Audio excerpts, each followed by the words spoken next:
కానీ ఈయన భయపడి ఉండాలి. ఆ పక్కన పొలం ఉంది, వాళ్ళు భయపడి ఉండాలి. ఇంకో పక్క ఎవరు భయపడతారు? ఎవరి ఆస్తులకు ప్రమాదం వచ్చింది? ఏమీ రాలేదు. అయినా సరే ఈయన క్రియేట్ చేసిన ఒక ఫాల్స్ దీన్ని అబద్ధాన్ని పదే చెప్పేసి రాష్ట్రం అంతా అతలాకుతలం అయిపోతున్న ఇంప్రెషన్ తీసుకొచ్చి ఆ దీంట్లో జరిగింది ఏదో అంటే తనే కొట్టుకుపోయినాడు.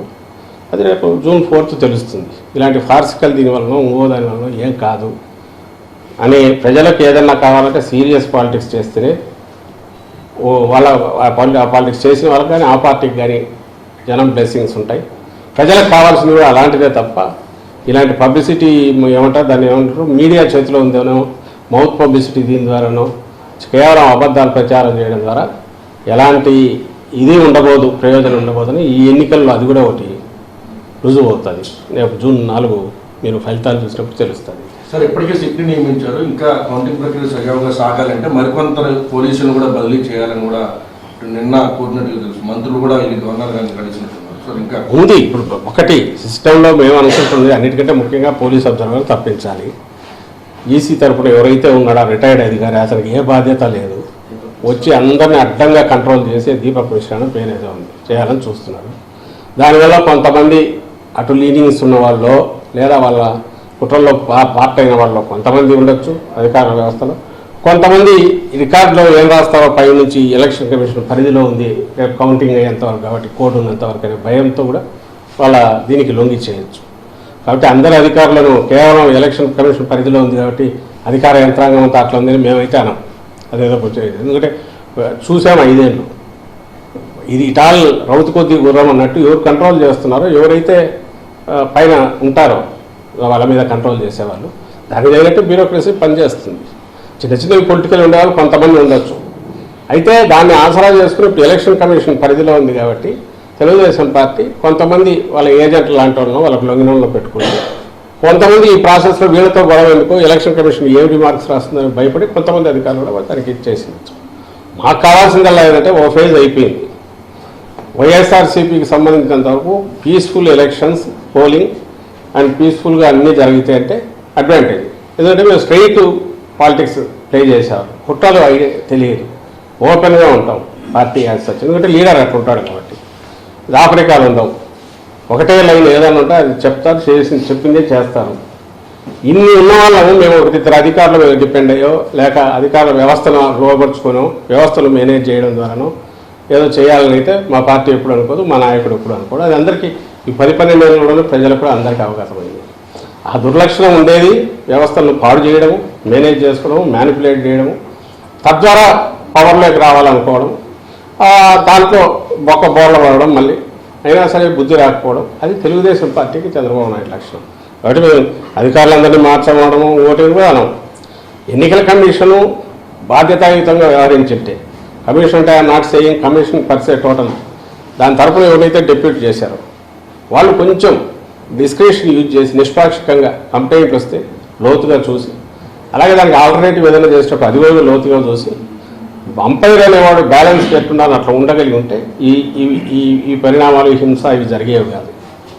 ఇప్పటికైనా అలాంటివి జరగాలంటే ఆ పోలీస్ అబ్జర్వర్ను మార్చాలనేది మా విజ్ఞప్తి. ఆల్రెడీ అది కూడా ఎలక్షన్ కమిషన్ పంపించాం, ఈ రోజు కూడా మళ్ళీ పెడుతున్నాం. అది జరిగితే మిగిలినవన్నీ గాడిలోకి అవే పడతాయి. అండ్ కౌంటింగ్లో మాది శక్తివంతమైన పార్టీ, గట్టిగా ఉంటారు, అందరూ ఏజెంట్లు ఎక్కడికెక్కడ కూర్చుంటారు. మేమే అధికారాన్ని నమ్ముకొని దాని ద్వారా ఏదో చేయాలనుకునే వాళ్ళం కాదు. పార్టీ వ్యవస్థాగతంగా ఉంది, కింద అభ్యర్థులు స్ట్రాంగ్గా ఉన్నారు కాబట్టి అక్కడ ఏదో జరుగుతుంది అనే ఇదేం మాట్లేదు. దాన్ని ఎదుర్కోలేని దీంట్లో వీక్ దీంట్లో కూడా పార్టీ లేదు. ఓన్లీ థింగ్ ఈజ్ దానికి అవకాశం లేకుండా చేయడం అనేది ఎన్నికల కమిషన్ బాధ్యత. అది ఆ బాధ్యత సక్రమంగా నిర్వర్తించాలని అయితే మేము కోరుకుంటాం. సిచ్యువేషన్ అనేది కంట్రోల్ లేదు. భవిష్యత్తులో కూడా 2 వారాల పాటు కౌంటింగ్ తర్వాత కూడా సిచ్యువేషన్ కంట్రోల్ చేయడానికి స్పెషల్ బలగాలు కూడా పంపించాలని కూడా కేంద్ర ఎన్నికల సంఘం చెప్తుంది. ఇలాంటి సిచ్యువేషన్కి ఏంటి ప్రధాన కారణం? పోలింగ్ అయిపోయింది, కౌంటింగ్ కూడా అయిపోతుంది. ఎప్పుడైతే ప్లేయర్స్ పక్కన అంపైర్ అనేవాడు కొంత ఒక వర్గం వైపు పోతాడో అప్పుడు ఏదైనా జరిగే అవకాశం లేదు. మధ్యలో ప్రజలు సఫర్ అవుతారు. ఈ హింసాకాండ జరగడమో దాంట్లో ఆ సెక్షన్ ఆఫ్ పొలిటికల్ ఫోర్సెస్ ఏవైతే ఉన్నాయో డెస్పరేట్గా ఉండి రేపు కౌంటింగ్లో వచ్చే రిజల్ట్స్ చూసి మళ్ళీ డెస్పరేట్ ఇచ్చేసే అవకాశం ఉంది. కాబట్టి దాన్ని ఏమంటారు తగినన్ని బలగాలు కావాలని గవర్నమెంట్ వాళ్ళు ఫీల్ అయి పెట్టిండొచ్చు. బహుశా చీఫ్ సెక్రటరీ గారు వాళ్ళ అడ్మినిస్ట్రేషన్ వాళ్ళు చూసుకునేది.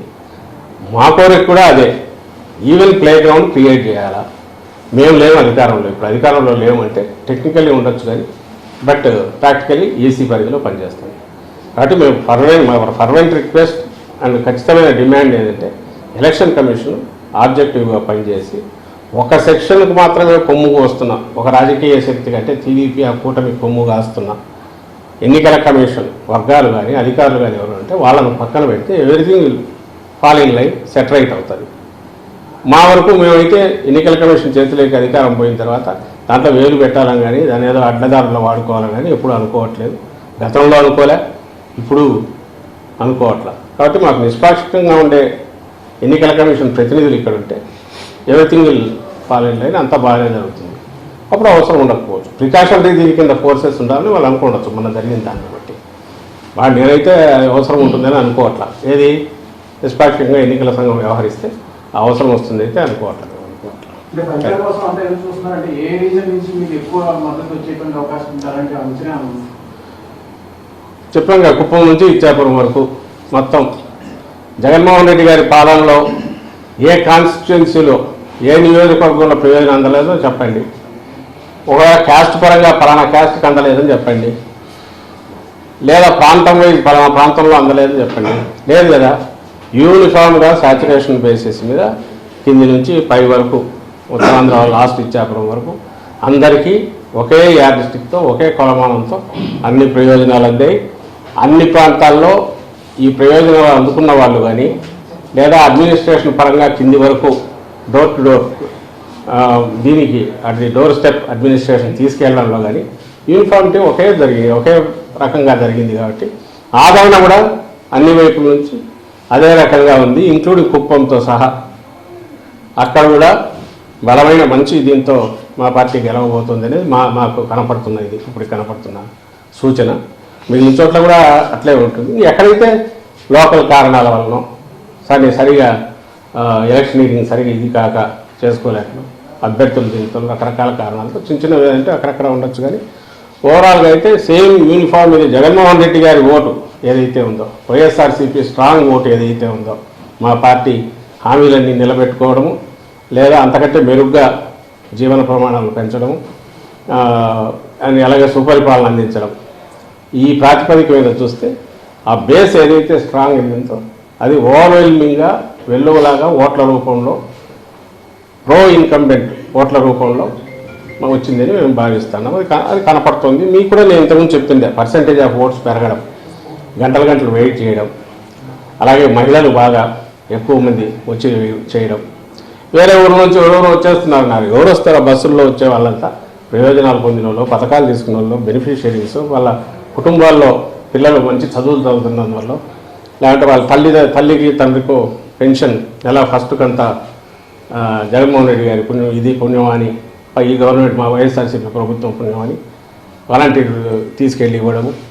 అంటే ప్రతి వాళ్ళకు ఒక జగనన్న ఉన్నాడు, ఈ ప్రభుత్వం ఆడింది, మాకేం పర్లేదు, మేము ఎక్కడైనా పోయినా పని చేసుకున్నా అని చెప్పి దూర ప్రాంతాలకు పోయిన వాళ్ళు మెరుగైన వేతనాల కోసం దీనికోసం వాళ్ళందరూ కూడా ఇటు అదే పనిగా రావడం అదంతా మీడియాలో వచ్చినదే. ఓవర్వెల్మింగ్గా బయట నుంచి వచ్చారని అక్కడి నుంచి వచ్చి ఇవన్నీ కూడా రెండే కారణాలు కూడా. ఒకటి, కొనసాగుతున్న పథకాలు ఇవి రావాలి, ఇవి వస్తే సేఫ్, మా బతుకులు బాగుంటాయి, సేఫ్గా ఉంటుంది అనుకోని ఉండాలి. లేదా చంద్రబాబు నాయుడు ఇచ్చిన ఫాల్స్ ప్రామిసెస్ అని నమ్మి ఉండాలి. మీలో ఎవరైనా నమ్ముతారుగా, ఆయన ఇచ్చిన ప్రామిసులు, ఆయన ఇచ్చిన ప్రామిసులు మీద ఆయనకే నమ్మకం లేనప్పుడు చంద్రబాబు నాయుడికి ఈ జనం ఎవరు నమ్మినారు? ఎక్కడ డిస్కషన్ కూడా రాలే వాటి గురించి. ఆయన నమ్మలేదు అనడానికి ఇన్ని రీజన్స్ అని చెప్పింది. ఏది అవి వదిలేసి వేరే రకమైన వ్యక్తిత్వ హననము, లేకపోతే ఇండివిజువల్ను జగన్మోహన్ రెడ్డి గారిని టార్గెట్గా పెట్టి రోజు తిట్టడము, లేదా వైఎస్ఆర్సీపీ జనరల్గా తిరుగుతుండడము, ఇంతే తప్ప ఎక్కడ తాను ఇచ్చిన హామీల గురించి ఆయన కూడా ఆయన కూటమి కానీ పెద్ద ప్రచారం చేసుకోకపోవడం. ఇవన్నీ చూస్తే ఖచ్చితంగా నేను ఇంతకుముందు అన్నది కనిపిస్తుంది. అన్ని ప్రాంతాల్లో అన్ని చోట్ల వస్తేనే మేము ఆశించి లేదా మేము ఎక్స్పెక్ట్ చేస్తున్న విజయం మాకు వస్తుంది. సో అన్ని ప్రాంతాల్లో సమానంగా ఉన్నాయి, బ్రహ్మాండమైన ఆదరణ ఉంది, రిజల్ట్ కూడా అట్లాగే బ్రహ్మాండం.